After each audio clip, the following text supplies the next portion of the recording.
नमस्कार, आप देख रहे हैं बिजनेस टुडे बाजार और आज हम बात करेंगे एक ऐसे मुद्दे की जो आपसे जुड़ा है।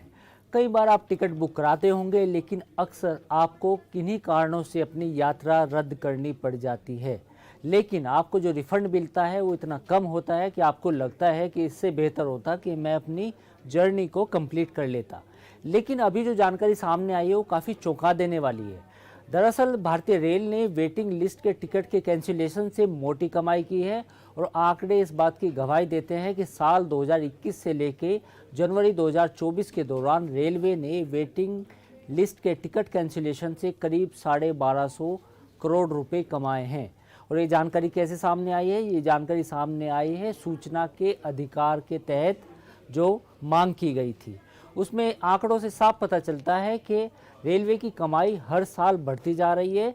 साल 2021 में रेलवे ने करीब 2.5 करोड़ वेटिंग टिकट के कैंसिलेशन होने पर करीब 242 रुपये कमाए थे। इसी तरह साल 2022 में करीब 4.5 करोड़ ऐसे टिकट कैंसिल हुए जो दुनिया के सबसे बड़ी नियोक्ता या यूँ कहीं एम्प्लॉयर रेलवे को 440 करोड़ की इनकम जनरेट करने में कामयाब रही।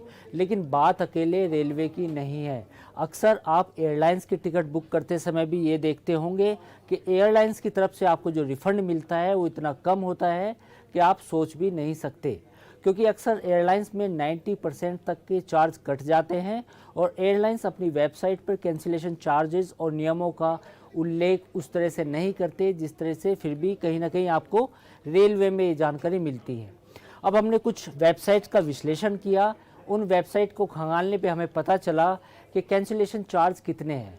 अब एयरलाइंस के जानकारी के मुताबिक डिपार्चर से 3 दिन पहले तक टिकट कैंसिलेशन करने पे करीब 3500 रुपये कटते हैं, जबकि डिपार्चर से 4 से ज़्यादा दिन पहले कैंसिलेशन करने पे 3000 रुपये कटते हैं। लेकिन सबसे बड़ा कैच ये नहीं है। दरअसल सबसे बड़ा कैच ये है कि एयरलाइंस के जो फेयर होते हैं या जो टिकट्स होते हैं उनमें आधे से ज़्यादा प्रमोशनल होते हैं। तो जैसे ही आप कैंसिल करते हैं उसमें 90% तक के चार्जेस कट जाते हैं और यही वजह होती है कि एयरलाइंस को मोटा मुनाफा होता है। हालांकि डीजीसीए के अपनी तरह से नियम हैं, लेकिन एयरलाइंस अक्सर ये कहती हैं कि जो हमने यात्रियों को टिकट बेचे वे प्रमोशनल थे और हमने कहीं ना कहीं टिकट के नीचे बहुत ही कम फ़ॉन्ट में ये लिख दिया था कि ये टिकट प्रमोशनल है और अगर आप इनको कैंसिल करेंगे तो इसमें आपको जो कैंसिलेशन के बाद जो रकम मिलेगी वो बेहद कम होगी। लेकिन हमारा सवाल यही है कि रेलवे एक तरफ रेलवे वेटिंग लिस्ट के जो टिकट कैंसिलेशन है हो रहे हैं उससे कमाई कर रही है, वहीं एयरलाइंस भी पीछे नहीं है।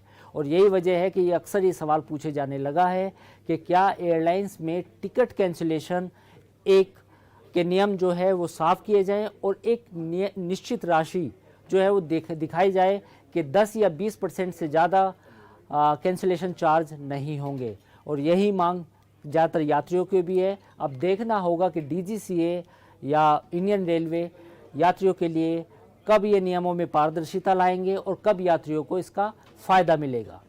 बिजनेस टुडे बाजार पर फिलहाल इतना ही। बाकी खबरों के लिए आप हमारे चैनल को लाइक, सब्सक्राइब और शेयर भी कर सकते हैं। नमस्कार।